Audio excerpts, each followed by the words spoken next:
नमस्कार दोस्तों, प्रदेश में आए दिन ये खबरें आती रहती हैं कि किस तरीके से किसी महिला को पालकी में, किसी बुजुर्ग को पालकी में पहाड़ों से नीचे उतारकर देहरादून और ऋषिकेश जैसे शहरों में अस्पताल की सुविधा प्रोवाइड कराई जाती है और कुछ व्यक्ति वहां से यहां तक नहीं पहुंच पाते। कुछ लोग इतने खुशनसीब नहीं होते कि पहाड़ों का उतनी कठिन डगर का सफर करके और अस्वस्थ स्थिति में देहरादून और ऋषिकेश हल्द्वानी जैसे बड़े शहरों में पहुंचकर अपना इलाज करवा पाए और सही समय पर पहुंच पाए। नमस्कार दोस्तों, मैं हेमचंद पुरोहित आपके बीच मौजूद हूं, उत्तराखंड का स्वास्थ्य लेकर। इसमें आपका सहयोग मुझे चाहिए। आपके गांव में कौन सा सामुदायिक केंद्र है, वहां डॉक्टर है या नहीं है? आपका जिला मुख्यालय जो है वहां एक्सरे मशीन है नहीं है, वहां सीटी स्कैन होते हैं नहीं है, वहां ऑपरेशन की सुविधाएं है नहीं है, वहां माइनर लेवल के इलाज हो सकते हैं नहीं हो सकते हैं, मेजर की तो बात आप छोड़िए।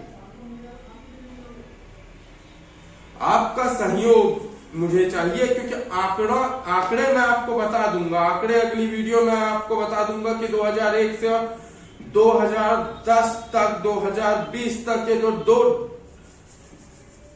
दशक रहे हैं उत्तराखंड के युवा होने के, उन दशकों में उत्तराखंड को स्वास्थ्य के नाम पे क्या सौगात मिली है, क्या बदलाव हुए हैं, क्या बजट रहा है, कितना बजट आपका खर्च किया गया है, क्या क्या सुविधाएं उत्तराखंड में प्रोवाइड कराई गई हैं, वो सब हम आपको अगले वीडियो में बताएंगे। ये वीडियो सिर्फ इसलिए बनाया गया है कि आपको दिखाना चाहते हैं पहले उत्तराखंड के स्वास्थ्य की स्थिति। आंकड़ों पे हम अभी नहीं जाएंगे, आंकड़े इसके अगले भाग में, लेकिन अभी जो है अभी हम चर्चा करेंगे। आपको कुछ तस्वीरें दिखाते हैं, आपको कुछ न्यूज कवरेज दिखाते हैं, उन खबरों से आप खुद अंदाजा लगाइएगा। कुछ वीडियोस दिखाते हैं और उन वीडियो से आप खुद अंदाजा लगाइएगा उत्तराखंड के स्वास्थ्य कितना खराब हो रखा है।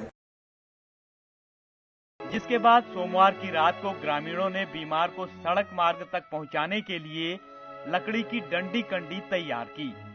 मंगलवार की सुबह ग्रामीणों ने बीमार बुजुर्ग को बर्फीले रास्ते से होते हुए तालुका तक पहुंचाया। अगर हम ये बात बोलते हैं कि उत्तराखंड में इसलिए स्वास्थ्य सुविधाएं नहीं हम दे पा रहे हैं क्योंकि यहाँ की भौगोलिक स्थिति थोड़ी सी भिन्न है, लेकिन हाँ, क्या हिमाचल में स्वास्थ्य सुविधाएं बेहतर नहीं है?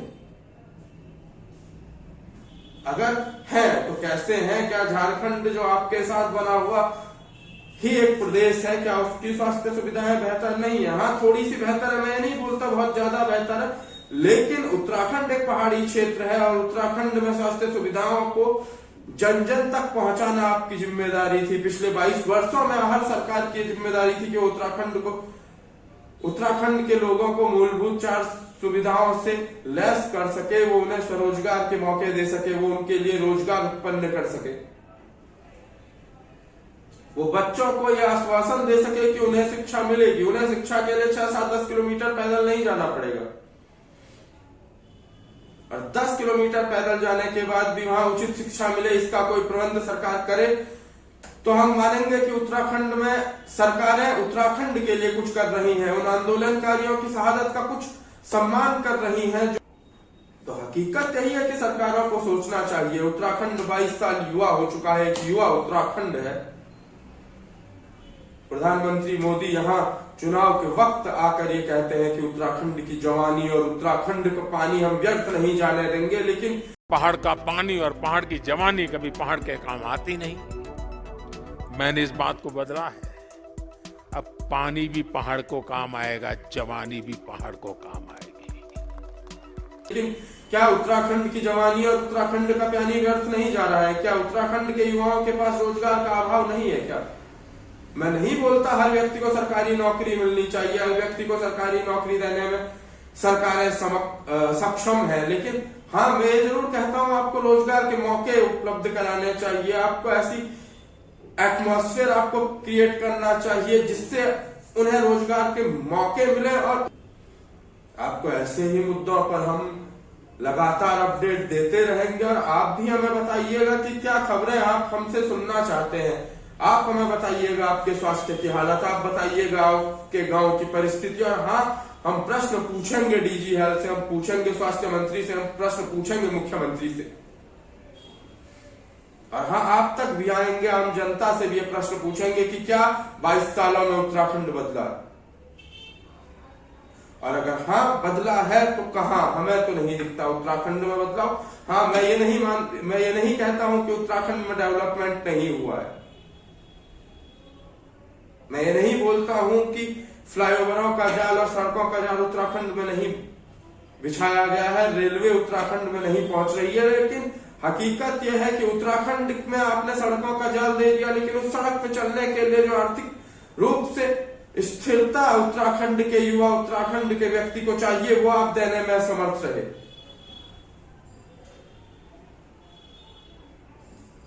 आपने प्राइवेट अस्पतालों, आप देहरादून में मानिए, आप देहरादून के रिस्पना से और आईएसबीटी तक जाइए, आपको अस्पतालों की एक लंबी श्रृंखला दिखाई देगी,